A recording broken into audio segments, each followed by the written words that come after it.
AMS Nautique vous est présenté par Beneva, Attache Remorque Québec, en collaboration avec Pomerleau les bateaux, Adrénaline Sport.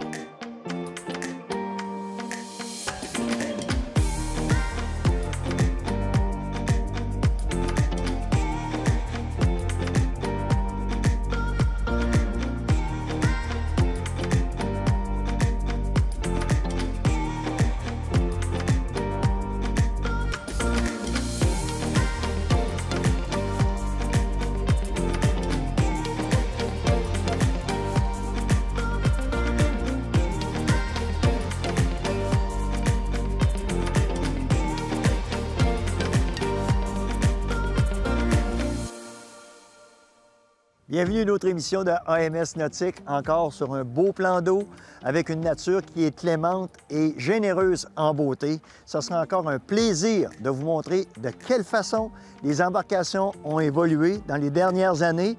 Et on va vous parler également de différentes capsules concernant la navigation et les éléments de sécurité. Demeurez avec nous. Cette semaine à AMS Nautique, on poursuit notre découverte des pontons Sea-Doo Switch avec Guillaume Ferland de BRP. Marcel rencontre Pierre Duchesne de la compagnie d'assurance Beneva pour discuter de responsabilité civile. Michael Champagne nous explique comment bien choisir notre hélice pour notre embarcation. Et Yann-Éric Pomerleau de chez Pomerleau les bateaux nous fait découvrir la toute nouvelle série XT de Mastercraft. Guillaume, présentement, on est sur un autre modèle. Oui, on est sur un modèle 18 pieds. C'est l'ensemble sport cette fois-ci. Tout à l'heure, c'était l'ensemble de base. Exact. OK, donc l'ensemble de sport, il y a sûrement... Qu'est-ce qui caractérise cet ensemble-là par rapport à celui qu'on a vu précédemment? En fait, on l'a designé pour s'assurer qu'on donne le maximum de plaisir sur l'eau. Tu vas voir une pièce qui est plus unique à l'avant. Oui, puis c'est matelassé en plus. Oui, toujours le même système de tuiles, mais auquel on est allé rajouter un système de matelas pour rendre ça plus confortable, avec des sièges un peu plus uniques, puis vraiment s'étendre, puis profiter. Puis comme on est sur un tricoque, bien, c'est excessivement stable. On ne va pas venir taper nécessairement fort dans la vague. Puis pour les gens qui l'ont essayé, ils ont vraiment découvert une autre position dans un ponton pour profiter du soleil. C'est vraiment malléable à ce que tu veux faire, à tes goûts. Absolument. Puis moi, j'ai bien hâte de voir à quel point les gens vont être créatifs parce que même si nous, on a des idées, je suis certain qu'il y a des gens qui vont arriver avec des solutions puis des arrangements auxquels on n'a pas pensé. Guillaume, c'est le même type de console? Absolument. On part toujours d'un ensemble qui s'apparente à la moto marine, si tu veux, avec notre levier de frein, notre manette des gaz, mais des modes qui ont été adaptés pour le plaisir sur l'eau. Exemple, donne-moi un exemple. Un mode ski, par exemple. OK. On sait à quel point, quand on fait du ski, la stabilité de la vitesse est importante. Tout à fait. Puis on veut pas que ça dépende de la qualité du pilote, naturellement, parce que... Il y en a qui est moins bon un peu, là. T'as de la misère, ça monte, ça descend, ça monte. Exactement. Puis c'est pas super agréable quand on tient ou quand on est tracté à l'arrière. Dans le fond, ce qu'on veut, c'est avoir un mode ski qui va garder la vitesse stable, un peu comme un cruise control sur un automobile. C'est ça qu'il fait. Lui, il maintient la vitesse d'embarcation puis il garde ça comme ça. On choisit la vitesse qu'on veut pour notre confort, notre calibre aussi. Puis après ça, le reste, c'est le véhicule qui va tout faire ça tout seul. Il y a quelque chose qui m'intrigue depuis que je suis monté à bord. Je n'en ai pas parlé parce que j'ai dit je vais attendre. Moi, il m'a demandé dans l'entrevue. Il y a un sac qui est à l'extérieur. Oui, je suis content que tu m'en parles parce que non seulement on a parlé de modularité sur le véhicule, mais le côté accessorisation, puis tout le monde a des besoins différents, mais on est allé travailler des systèmes avec le système Link. Tu es un motoningiste, tu es habitué de connaître notre système qui est éprouvé, qu'on adore, mais on le retrouve sur ce bateau-là aussi. Puis on a un petit nouveau cette année qu'on appelle le Link Junior, comme le sac qu'on a là ou le porte-gobelet, qui est le même type de système, mais en façon réduite, de façon à maximiser soit les rails ou les autres emplacements sur le véhicule, ce qui fait qu'on peut avoir... s'installer partout. Partout. On peut transporter un bidon d'essence de la même façon qu'on transporte un sac présentement. Donc, l'espace reste libre. Exactement. Le moteur de celui-là, comparativement au premier modèle qu'on a vu. Oui, bien là, on commence à monter le jeu un peu. Un bateau de 18 pieds avec ce modèle-ci, une motorisation de 230 chevaux, suralimenté, fait que ça pousse, ça tire, mais encore une fois, à basse vitesse, super silencieux, super doux, ce qui fait qu'on a le meilleur des deux mondes. Donc, c'est à l'aise de faire du ski en arrière de ça sans problème. Absolument. Dis-moi, il y a combien de personnes celui-là? 7 personnes confortables. Oui, effectivement, il y a quand même beaucoup de place. On s'en va essayer ça? Absolument. Excellent. Good. Ça tourne vraiment comme une moto marine, comme une motoneige. Ça se conduit, c'est friendly use, c'est Ouais, facilement absolument. utilisable. Là. Puis je vais te dire, agréablement surpris. On veut vraiment démocratiser le sport. Tu sais, Marcel, quand on avait sorti la Motomarine Spark, encore une fois, du point de vue motomarine, on voulait attirer plus de gens, puis on a réussi. Puis on s'est servi de cette expérience-là qu'on a aussi eue dans le Ryker, dans le modèle de véhicule à 3 roues d'entrée de gamme. Mais on a réussi à démocratiser, d'aller sur la route. On va faire la même chose avec notre Je ponton pense que Switch. vous allez y arriver. Puis sur le modèle sport, en plus, vous allez rajeunir la clientèle vraiment. Oui, effectivement. Félicitations. Ben, merci beaucoup, Marcel.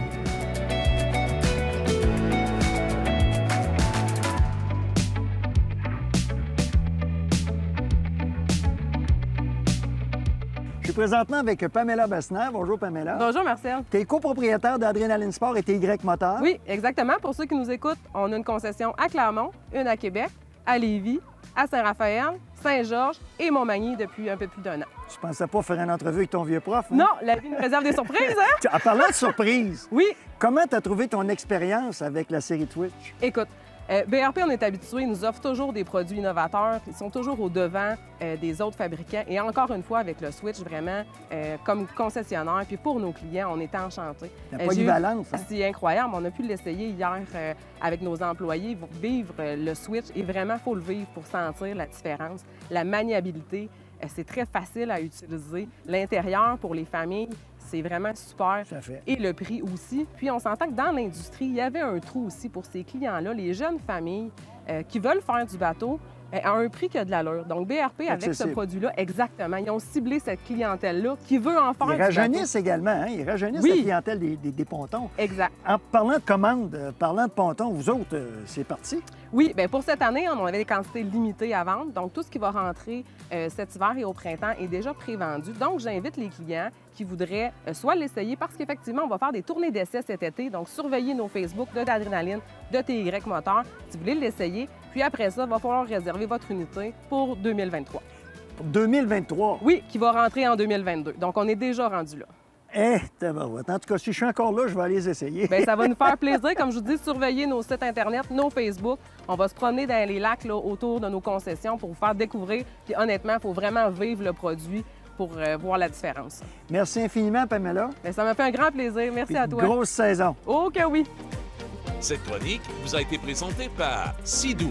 Vivez la vie Sea-Doo. Et par Adrénaline Sport, pour un été en toute liberté. Après la pause, on parle assurance avec Pierre Duchesne et Michael Champagne nous explique comment bien choisir notre hélice de bateau.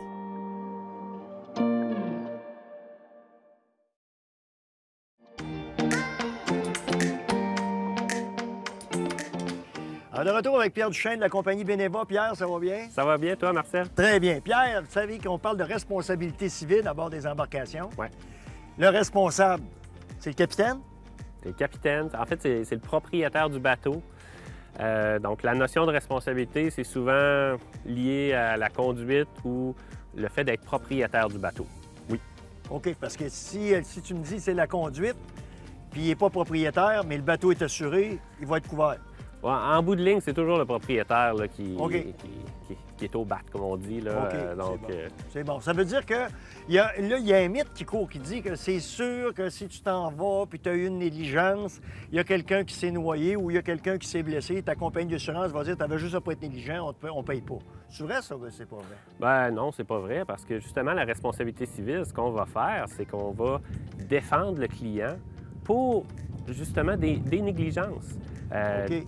Donc, si, par exemple, un client qui va conduire trop vite en bateau, qui va prendre des vagues alors qu'il y a des gens à bord qui sont en train de se déplacer puis qui pourraient tomber ou se blesser, on peut dire qu'il y a une certaine négligence de ce côté-là, mais l'assureur va venir défendre son client. Donc, il va le défendre s'il est poursuivi en cours.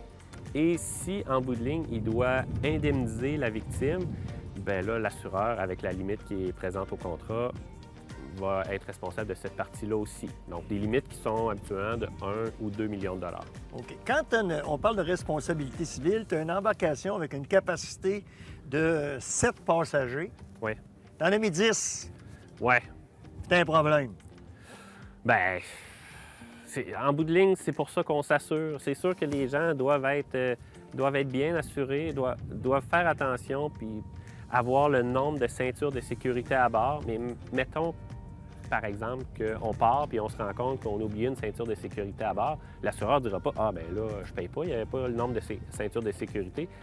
Ça fait partie du risque auquel l'assureur s'expose en assurant les clients. Puis c'est un peu de notre responsabilité aussi de faire ces vérifications-là. Est-ce qu'on le fait tout le temps? Pas nécessairement. Des fois, il y a des expertises maritimes qui vont être faites où est-ce qu'on va venir identifier certaines lacunes sur le bateau et on va dire au client, bien, telle lacune, je pense que ça serait important de rectifier la situation pour que ce soit plus sécuritaire. Mais ultimement, l'assureur est là pour protéger l'assuré, le propriétaire du bateau contre les poursuites qu'il pourrait y avoir contre lui. Alors, si on fait un petit résumé, je vais vous dire que l'important, c'est que les communications soient claires. Oui. Hein? Qu'on sache ce qu'on fait avec notre embarcation, comment on s'assure, puis c'est quoi le montant de notre responsabilité également, parce que ça aussi, ça peut varier. Exact. Merci, Pierre. Merci, Marcel. Ce segment d'émission vous a été présenté par Beneva, les gens qui protègent des gens. Une chose très simple, mais très méconnue dans le domaine du bateau, c'est le choix de la bonne hélice. Souvent, on va voir cette question-là arriver de la part de nos clients. Quelle hélice je dois mettre sur mon moteur? Est-ce que c'est mieux telle hélice ou telle hélice? Les gens se posent la question, puis c'est quoi l'utilité d'une sorte d'hélice? Sur une mécanique hors bord comme celle-là, par exemple, on va avoir le choix, est-ce qu'on y va en stainless ou en aluminium? L'aluminium a des avantages, puisque si on accroche le pied de moteur ou qu'on accroche l'hélice, elle va se défaire, donc elle va vraiment moins endommager le moteur lors d'un impact. L'hélice de stainless, ses avantages, c'est d'être plus performante. Donc, on va choisir une hélice de stainless quand on va être dans des plus grosses motorisations, comme ce moteur-là, un 300 chevaux. L'idéal, c'est d'y aller vers le stainless. Le stainless, lui, va moins distorsionner quand on va lui demander de la puissance. Il va donc garder une meilleure puissance à haut rendement. L'autre chose à choisir, c'est le pas de l'hélice. Le pas de l'hélice, c'est la distance faite pour un tour d'hélice. Ce qu'il faut savoir, c'est que selon l'utilité des gens, c'est pas vrai qu'il y a une science juste. Donc, si on est sur une embarcation comme un ponton, puis on est toujours plus de monde à bord, bien, on va pouvoir rapetisser le pas de l'hélice pour avoir un peu plus de torque, donc sortir plus rapidement de l'eau. Et puis, si on est dans une embarcation plus de performance, ou un pêcheur, exemple, qui va faire des tournois de pêche, qui veut faire beaucoup de distance, va peut-être justement aller avec un pas qui va être plus sur la haute vitesse plutôt que le torque. Un autre type d'hélice qui est un peu moins connu encore une fois, c'est l'hélice de brasse. On va voir ça sur les bateaux de sport nautique. Parce que plus les bateaux sport nautiques sont vraiment faits différemment. On a une hélice qui est fixe sur un shaft. Il n'y a pas de direction qui est donnée à l'hélice, donc c'est vraiment droit, linéaire. L'hélice de brasse, elle a des avantages. Encore une fois, on peut jouer avec les diamètres, mais on va moins jouer dans les diamètres à cause que c'est une session de towboat. Donc, l'hélice de brasse, le dernier avantage, c'est qu'elle va se défaire vraiment au contact. Cette chronique vous a été présentée par Pomerleau les bateaux, une entreprise familiale depuis 1966. Au retour de la pause, découvrez la nouvelle série XT de Mastercraft avec Yann-Éric Pomerleau.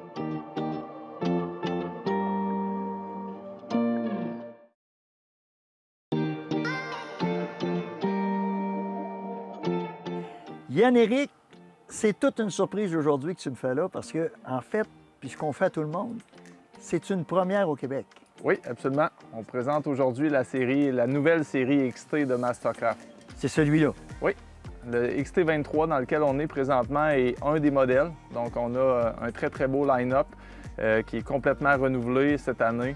On parle de 23 pour 23 pieds. 23 pieds, exactement. Okay. Quand tu me dis line-up, tu parles d'options puis de caractéristiques.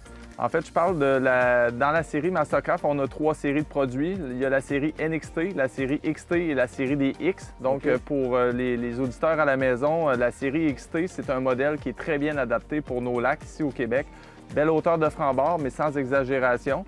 Puis, les modifications qui viennent d'être faites ont réorienté le produit encore plus vers le surf. Des nouvelles caractéristiques de coque qui sont des découlés des technologies qui ont été éprouvées dans les séries X, qui sont la série vraiment plus focus pour le surf. Donc, les formes de coque qui ont été complètement renouvelées. Très esthétique, là, comme on parlait. Là. Exactement. Donc, ce que j'appelle le ventre de bœuf de la coque, là, qui est vraiment comme une courbure très particulière à Mastercraft qui va maintenant être intégrée dans tous les modèles plus récents. Donc, on va avoir une portion inférieure qui va descendre plus profondément pour remonter à l'arrière de la coque qui va vraiment créer une embarcation qui va faire une vague de surf particulière. Donc, c'est l'effet de la vague. Hein? La vague, on sait que les vagues, elles creusent avant de remonter. Exactement. Donc, on laisse remonter l'eau à l'arrière, puis un coup qui est à l'arrière, par souci d'efficience, plutôt que d'avoir un surf system latéral, on va utiliser le flow naturel qui est créé sous la coque pour juste le modeler avec le nouveau système SurfStar, qui est aussi une nouveauté cette année en 2022. C'est ça qu'on peut voir dans nos images quand on vous montre la grosseur de la vague. C'est vraiment la résultante de cette technologie-là. Exactement. Puis même si ça paraît technique, tous ces éléments-là, il faut comprendre que Mastercraft a fait un très gros effort avec le SurfStar d'amener une nouvelle interface graphique au niveau du tableau de bord qui facilite la vie aux pilotes. Donc maintenant, quand on a un surfeur, on peut avoir le choix d'aller dans le mode Rapid Surf qui va avoir en fait 7 vagues par côté déjà prédéfinies. N'importe qui a le moindrement d'aisance à conduire une embarcation va devenir très fonctionnel immédiatement, pratiquement immédiatement. Ce que j'ai trouvé d'intéressant dans cette interface-là, c'est que tu as un beau graphique qui te montre la forme de la vague. Exactement le type de vague que tu vas chercher. Avant ça, tu mettais un chiffre, ça te donnait, tu avais une idée à peu près ce que c'est. Mais là, même si tu ne connais pas la vague, tu te donnes une idée, tu vois le type de vague que tu viens de fournir. Exactement. C'est un raffinement supplémentaire. Donc, il faut savoir, on est à la 3e génération de Surf System dans le cas de Mastercraft. Ils ont été très novateurs en 2009 avec la première génération, l'ont amélioré en 2014 avec le Gen 2. Maintenant, le SurfStar, c'est comme couronner les derniers petits détails de fine-tuning avec le mélange de la coque qui est comme maintenant plus performante, des systèmes de ballast qui sont plus performants également et un système à l'arrière qui va être maintenant monté en hydraulique, contrôlé par une interface graphique qui est, comme tu l'as mentionné, totalement visuel, super simple. Tu nous as fait une démonstration tout à l'heure aussi avec les anciennes technologies, la nouvelle technologie, dans le temps que ça prend pour déjauger. Exemple, il y a quelqu'un qui t'appelle, tu l'as oublié sur le quai, tu dois aller le chercher, tu as pris du temps pour remplir tes ballasts, tu ne veux pas être obligé de les vider pour être capable de te rendre là assez rapidement. Avec cette embarcation-là, tu peux faire Ou tout simplement pour relier un point aussi, aller à un autre endroit sur le lac, aller dans une baie pour dîner. Donc, le système SurfStar est le seul système de surf dans le marché qui va aussi pouvoir combiner une utilisation pour la plaisance, c'est-à-dire, il l'appelle le auto-launch. Donc, on va soit utiliser le table central ou les 3 tables en tant que telles pour aider le bateau à embarquer sur le planning. Donc, l'avantage de ça, c'est que consommation d'essence plus faible. Lorsqu'on veut déjauger, on déplace moins d'eau. Capacité à atteindre une vitesse aussi, parce qu'il faut comprendre que la majorité des bateaux de surf, un coup chargé en eau, ne vont pas déjauger. Donc, il faut vraiment procéder au vidage. On va indirectement user les pompes plus rapidement aussi, de procéder à plusieurs vidages et remplissages. Et c'est du temps également qu'une fois de temps en temps, on a, exemple, un retardateur qui est OK ou, comme je te dis, on veut relier un point. On va tout simplement avorter le projet, pas le faire parce que ça nous tanne d'avoir à faire ça. Tandis que là, maintenant, ça simplifie la tâche. Ça existait déjà dans le Gen 2. Comme je t'expliquais tout à l'heure, le fait qu'on aille monter maintenant dans le SurfStar les surf tabs en hydraulique le rend plus puissant. Donc, c'est du fine-tuning, c'est une évolution. Ce que j'apprécie surtout de ce système-là, c'est au niveau environnemental. Plutôt que de prendre une chance puis de t'approcher du bord avec une grosse vague pour aller chercher ton gars pareil, puis après ça, avoir des problèmes d'érosion, tu t'organises, ta grosse vague, elle reste au large, tu vas chercher quelqu'un, tu reviens, tu n'en fais presque pas de vague, tu repars, tu reviens. Exactement. Alors, je trouve que tu as un beau souci environnemental avec ça aussi. Oui, absolument. Puis c'est une technologie aussi qui va permettre une utilisation plus économe d'essence, puisque tu apportes sur le côté environnemental, on l'a sur l'aspect environnemental, pas négligeable non plus, on l'a sur l'aspect aussi coût d'utilisation. Donc, le système, comme il est designé présentement, permet une utilisation qui est plus économe, qui est plus logique aussi. Est-ce que la motorisation, on peut retrouver la même motorisation dépendamment de la classe de bateau qu'on va? Oui, la mécanique de base dans un Mastercraft est un Ilmor. Donc, Ilmor, c'est une compagnie un petit peu comme le AMG de Mercedes. Donc, on va prendre, mettons, un bloc GM, puis il va y avoir les raffinements nécessaires qui vont être mis pour que le bateau ait une meilleure force en tant que telle, une mécanique qui est plus costaude. On a par conséquent la garantie la meilleure sur le marché qui est 7 ans ou 1000 heures sur toutes les mécaniques. Puis la mécanique de base en tant que telle, qui est le 6 litres, propulse maintenant jusqu'à un XT24 sans aucune difficulté. Donc on a un ratio de transmission qui est une ZF, qui est une marque, soit dit en passant, européenne très réputée, super smooth au niveau de l'embrayage. Mais c'est vraiment comme une mécanique qui maintenant on peut espérer avoir une performance équivalente avec un bateau comme celui-là qu'un moteur à plus haut HP parce que la courbe de torque est à un meilleur positionnement et aussi parce que le surf system est moins énergivore. Exactement. Vraiment, Ouais. c'est des caractéristiques, c'est pas négligeable, c'est incroyable tout ce qu'ils ont amené comme amélioration. Oui.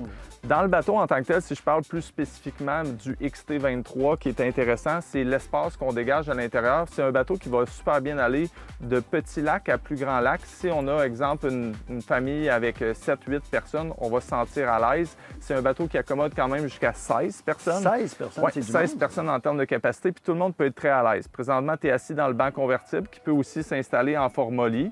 On a un siège qui est adaptable à l'arrière, qui est une option qu'on peut avoir un autre siège angulé, en plus du siège du watch traditionnel. Mais on a aussi 2 sièges à l'arrière qui sont très confortables, qui sont un dérivé des sièges qu'on a dans la série X, qui vont permettre, eux autres, d'avoir un gars qui va regarder à l'arrière les gens faire leur sport nautique, mais être vraiment comme aux premières loges en tant que Prêt tel. pour la récupération, c'est quelque chose. Exactement. Donc, si on cumule, mettons, 2 places ici, assez facilement 2 places sur ce siège-là, 2 ici, il faut comprendre qu'on a tout de suite en partant comme un 6 à 7 places, Facile mettons, pour de ne pas utiliser personnes. cette section-là. Exactement, 6 à 7 places de personnes qui peuvent regarder directement le sport arriver.